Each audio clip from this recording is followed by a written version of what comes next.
welcome to another iteration of animes that everyone talked about a few years ago and that nowadays no one even mentions anymore. And after talking about some animes like this in the past, we finally arrived at Durarara. Durarara, Durarara, whatever way you say the title, the bastards knew that my shaky R doesn't come out well and they go there and send 3 in a row, assholes. But 2010, a magical time when a lot of stuff were still unknown and any little different thing was already impressive, and also a time with a lot of density of something horrifying that maybe you don't know, but you know what I'm talking about. The great curse of the 2010s that made victims of several animes and put them into the underworld straight into the Styx River with the coin already paid for. It was around this year that the Durarara anime came out on the scene, based on a 2004 light novel, and just when people were still recovering from the giants of Death Note and Code Geass.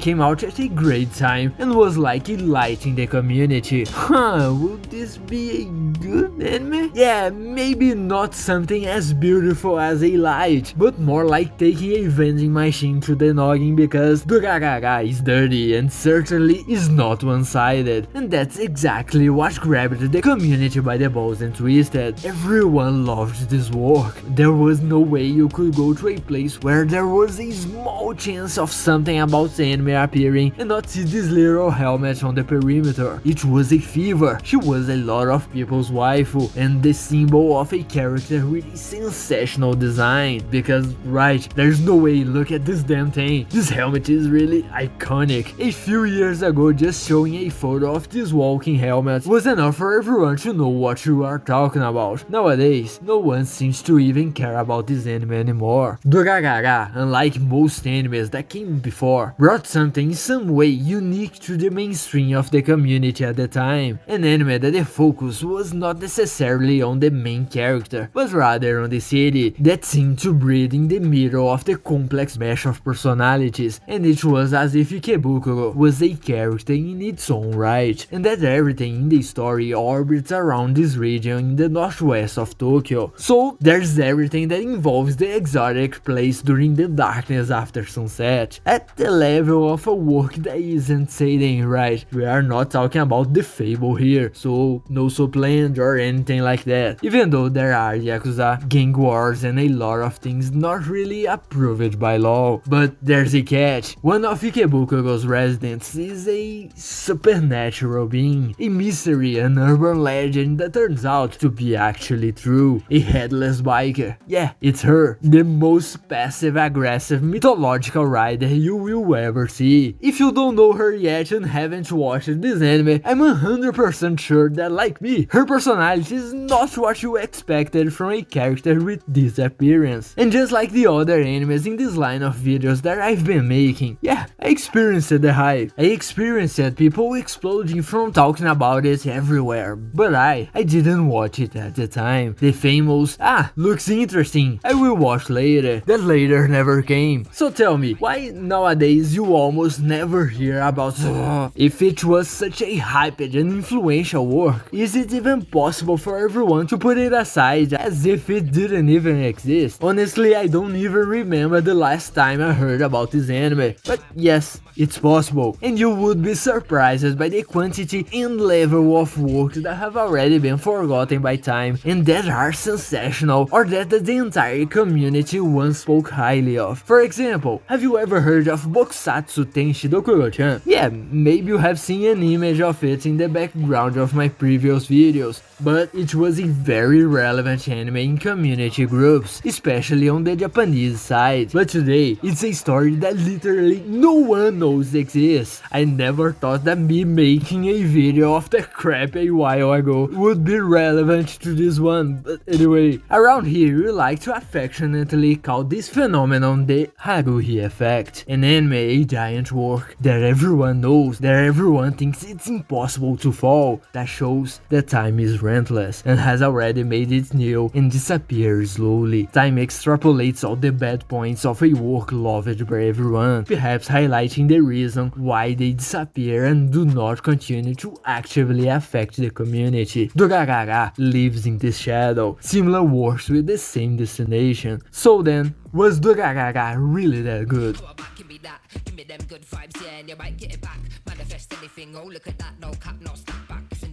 Well, I'm sure from the outside looking in, perhaps this confusion would arise, but Durarara is not the same as Bacano. Bacano is a different kind of bizarre, but whoever wrote both stories is the same person, so right, great from the same silo. But let's go. The world of Durarara revolves around Ikebukuro, a story full of personal drama, bizarre stories and characters with more colorful personalities than a Jump protagonist reunion. Here we don't necessarily have a main character, but we have the main players in that alien city. When you arrive at the station, the first thing you have to be careful about when arriving in Ikebukuro is this crazy guy, Orihara Isaiah, and he's not right in the head. He would basically be a Reddit moderator if it weren't for the fact that he actively enjoys screwing people's lives in real time and leaving the house, right? But luckily, maybe you won't bump into him too much because he doesn't physically spend too much time in Ikebukuro, because if he does, Heiwajima Shizuo will come and give him the hand. Zero tolerance and zero fucks for the city's infrastructure. I wonder when he does something like that if the whole block goes out. But even though he manages to pull off things like that, Shizuo is a human question mark that is a monster when the matter is strange, and its relationship with reality and gravity is only optional. Yeah, don't mess with him either, okay? Your chances of living a normal life are higher if you talk to the headless horsewoman than dealing with either the two weirdos. Sagati is chill, although she's missing a very important item above the neck. But finally, lastly, the dynamic trio that makes a mess of everything and don't even realize that they messed everything up. Normal on the surface, sick on the inside. Each of them is a normal person on the outside, and a crazy psychopath behind the lights of Raiga's school. Mikado is arriving in Ikebukuro for the first time from the countryside, so at first, even though he doesn't know much around, he's the best person for you to make friends with, because he's more or less on the same boat as you. Arriving in the city now, not to mention the fact that if you make friends with him, you will get screwed hard because of him later. But in the beginning, go ahead, see what happens. Just try not to mess with the dollars. This story is full of characters with morally questionable personalities. No one is good here, everyone is completely out of morality, and when one of the most normal people is a girl who likes cosplay and threatens to close your eyelids shut with a soldering iron, you already understand the level of people you are dealing with. So be prepared to see bizarreness around every corner. If you came here with curiosity, thinking that you are going to see a normal story with relatable characters, that was an awful decision. But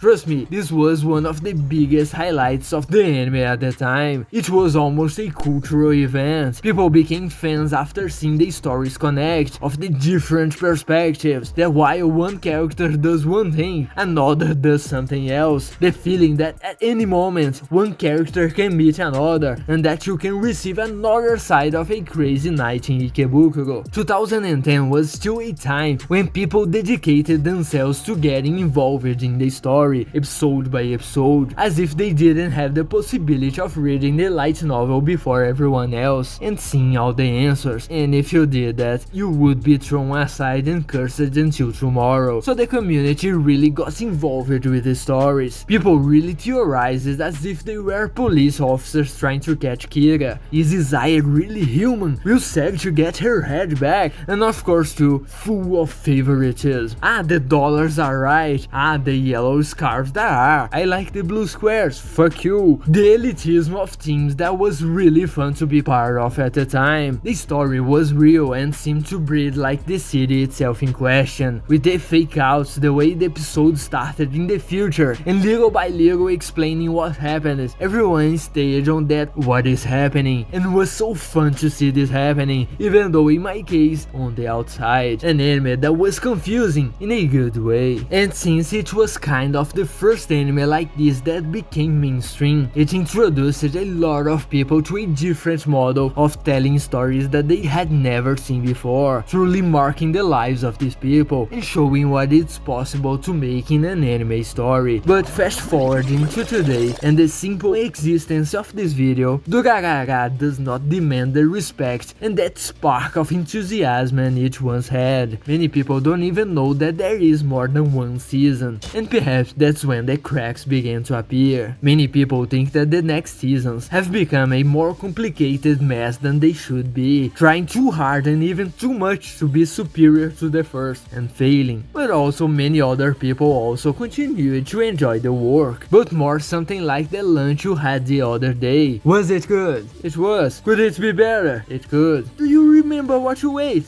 Nope. For many, everything outside of the first season was handled in ways that could have been much better than they were. A story that gets lost in itself without knowing what exactly it wants to be. At the beginning there was a mystery of beings that are certainly not human in a normal world. In the end, almost everything is supernatural, losing that down-to-earth feeling full of tension that the beginning had, taking the weight of all the characters just for the possibility of them surviving falling from the third floor of a parking lot twice and still coming out fine. The more they leaned on the supernatural mystery, less mysterious it was, introducing character after character, but using them in strange, meaningless ways in the narrative, giving the impression that the author didn't know what to do with them other than that introduction to make an impact. Completely different from the mastery shown at the beginning of the story. Like, bro, the quote-unquote final battle is with characters so unrelated that you even wonder if whatever hell you were watching previously was really worth it, because the characters that should have the climax are cool inside a little van doing a lot of nothing. The moment this kid appeared, it's as if the story had drunk too much and forgotten that its name was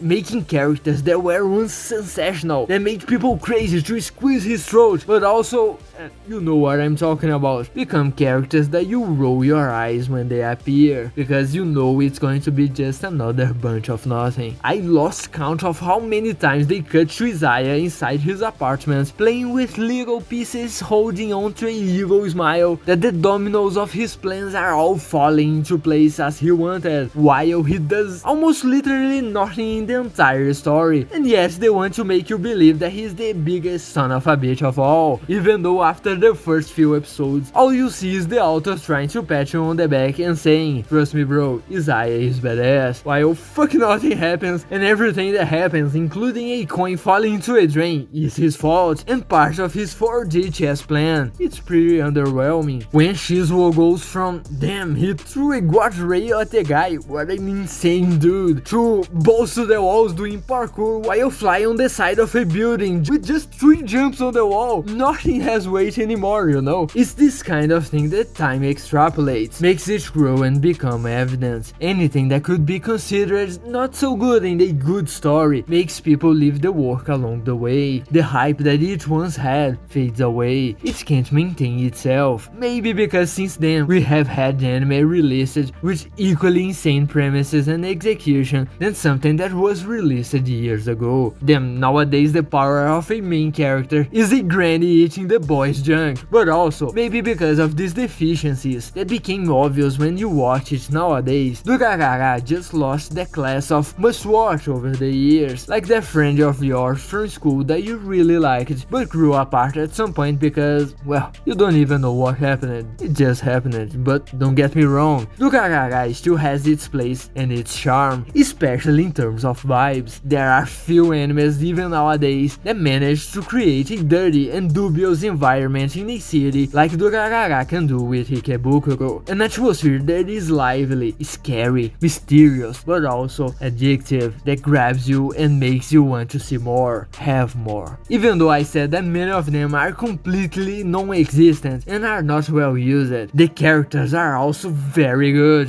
really iconic, where you literally can't agree with a single one, but you still agree with them. Did I literally watch an anime where a kid grooms an adult? was that really it? And a girl breaking into her crush's house and him discovering, beating her up, she almost dying and being used as an experiment, disfigured to look like someone else, and in the end everyone is calm and normal with the two of them together. And look at them, they are dating while the kid literally wants to fuck a head. Bruh, everyone is crazy here. But anyway, are you interested in watching? Well, hold on, because the bums didn't make it easy, okay? First, you watch the first season. Duh, I don't even need to say that, right? But when you reach episode 12, you will have a choice to make, whether you want to watch the specials or not. Basically, they are all very meh and don't really need to be watched, but they help with the transition of storylines that if you don't watch the specials, the normal seasons change kind of out of nowhere and you just have to accept it because that's how it works. If you are going to watch the specials, the first one right after episode 12 is Heaven's Vengeance. Kind of shit, a mess of a backpack that leads to nothing. It's not even very funny, but after watching it, you can finish the first season. Then you watch the special World at Peace. This one is a little better. It brings Isaiah back to the real world a little by giving him two sisters, but at the same time going Insano style in a fight sequence that takes the down-to-earth atmosphere even more out of the way. But it's worth watching just for Shizuo receiving an attempt at Isekai, but he throws the truck away, bro. Like, this stuff is really fun and all, but this is where you start to lose more and more of the air of tension that the story had. If it was just Saguchi, even if she has a huge personality, it would be a damn cool mystery. But as a crazy person doing parkour on a traffic sign that was stuck on a building in the middle of a fight takes away the weight of everything that's going on. It's not anymore a situation of damn, Shizuo and Simon are normal people but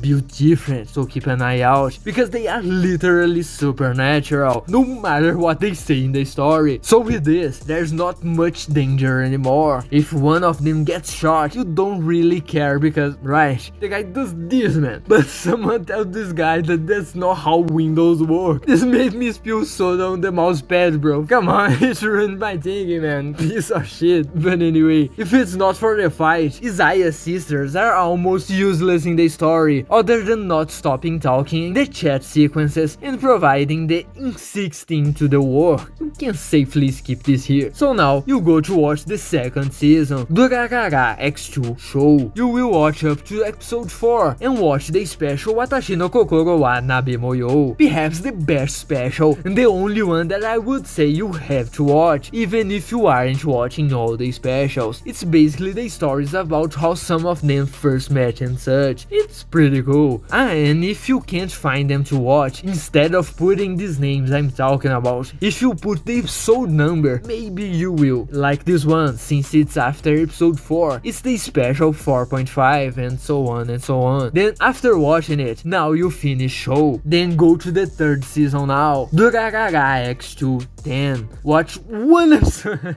These people are joking, right? No way. And then go to watch the special Onoroke Chakapoko, Saguchi's fan service. That's it. After that you can finish watching 10 in its entirety. I lied, watch up to episode 7 and there's one more special, which is the Dufufufu special that has a fake Shizuo with a pot belly. This special came after the last season, so you will catch a little spoiler in the opening, but I mean, you won't keep a music from flow, right? This special is basically a reference to Nisei Monogatari, and it's also quite okay, it's a little funny. But anyway, did you finish it? Now you can end 10. Now the fourth season and the last, Durarara X2 Katsu. And this, you don't need to stop halfway, just watch straight until the somewhat lame ending. Want to see my notes on what I thought when I finished the last season? Yeah, I can say that Pine at 3 AM is not a very kind person. But then, what do you think of Durarara at the end of it all? Do you like it? Is it garbage? Were you alive during the hype at the time? And mainly, why do you think it has disappeared nowadays to the point that people don't even recognize Saguchi anymore? So then, was Durarara really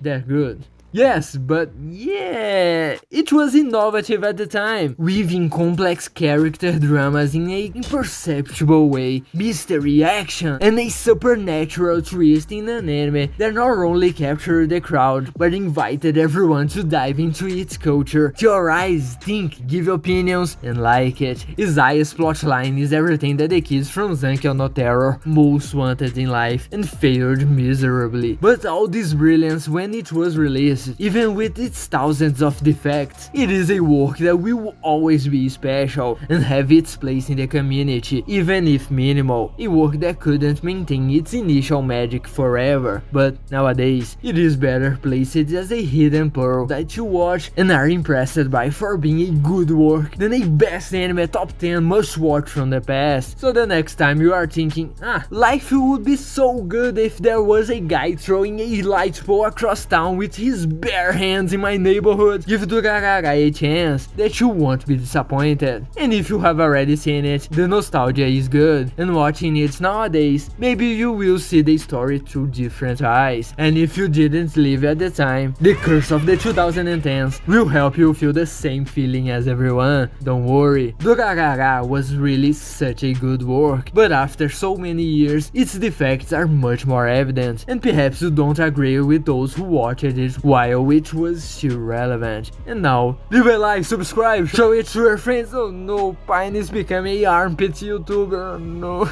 it hurts me more than hurts you.